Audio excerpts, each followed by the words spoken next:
আজকে সেপ্টেম্বর মাসের 5 তারিখ, আমরা 31 তারিখে প্রিমিয়ার লিগের এভারটন ভার্সেস বর্নমাউথের একটা ম্যাচের নিয়ে আলোচনা করব। শর্ট রিভিউ বলতে পারেন। শুরু থেকেই শুরু করে ম্যাচের লাইন আপ। এভারটনের লাইন আপ আমরা দেখতে পাইতেছি। জর্ডান পিকফোর্ড রেগুলার গোলকিপার ইংল্যান্ডের, এভারটনেরও। ম্যাকনেল আছে কেমে, ডোমিনিক কালভার্ট-লুইন, আমাদের most powerful header of premier league. 4-2-3-1 একটা টিপিক্যাল ফরমেশন। ম্যাক্সিমাম প্রিমিয়ার লিগের ম্যাক্সিমাম টিমে এই ফরমেশনটা ইউজ করে। প্রিমিয়ার লিগটা অন্য লিগেরও এই ফরমেশনটা অনেক বেশি ইউজ হয়। আমরা বর্নমাউথের ফরমেশন সেম। জাস্টিন কালভার্ট-লুইনকে আমি দেখতে পেয়েছি। জাস্টিন কালভার্ট-লুইন হচ্ছে নেদারল্যান্ডের পেট্রিক কালভার্ট-লুইনের সন ছেলে। কেবা গোলকিপার, এভান এলসন মেবি ব্রাজিলের। মানে একটা অপোনেন্ট যখন 4-2-3-1 খেলে, তারাও এই সেম ফরমেশনটা ইউজ করতেছে।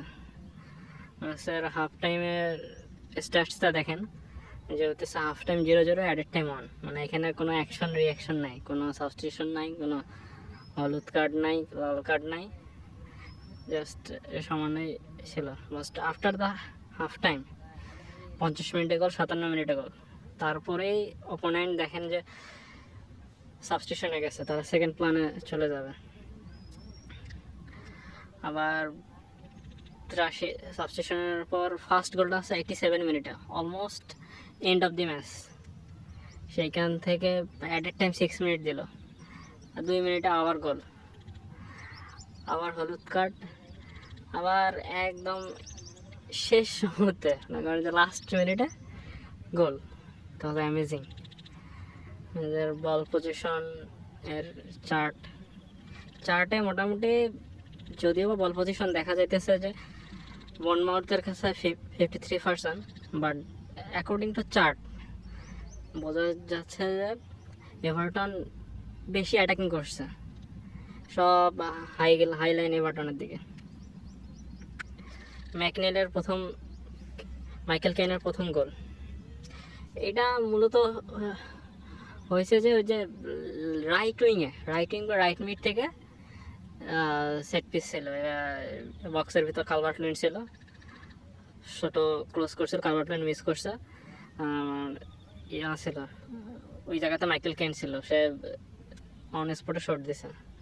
তারটা হচ্ছে সেকেন্ড গোলটা এভারটনের বিল্ড আপ গোল বলা যেতে পারে, যে লেফট উইং দিয়ে বিল্ড আপ করে ঢোকার চেষ্টা করছিল, এবং ডি বক্সের ভিতরে কালভার্ট-লুইন ছিল, স্পেস পাইছে, শট নিছে, গোল হয়েছে। কালভার্ট-লুইন অনেক, যতদূরকে চিনি, ওই হেডিংয়ে জোস। এর আগে ওর অনেক পাওয়ারফুল, অনেক স্পিডি হেড হেঁটাইতে পারে সে। তারপরে হইতেছে যে মনে করেন যে 87 মিনিটে বর্নমাউথ অ্যান্থনিও সিমিনিও লেফট মিড দিয়ে বলটা ক্রস করছে, ডিফেন্সে রিস্ক ক্লিয়ার করতে পারেনি, ওই জায়গায় ডি বক্সের ভিতর ঢুকে জাস্ট পাটা লাগাইছে, গোল হয়ে গেছে। কাইন্ড অফ ট্যাপিন বলা যেতে পারে।